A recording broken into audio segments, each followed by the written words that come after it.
from miscommunication to mastery.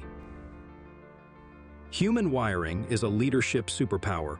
Every person is wired differently in how they process information, make decisions, and take action. The key to using this as a superpower is recognizing how people are naturally wired to function. With that information, you can use it to effectively motivate and communicate in a way that resonates with that person. For example, it could be that someone needs to be more methodical and needs step-by-step instructions to learn or complete a task. Or maybe they need more freedom and need to find a method outside of what is standard to do their best work. Some may need more details before getting to work, whereas others may be more comfortable with charging into the unknown. Communicating the same message to everyone does not yield the same results. When it comes to human wiring, it is not one size fits all. Tailor your message and communication style to the way someone is wired.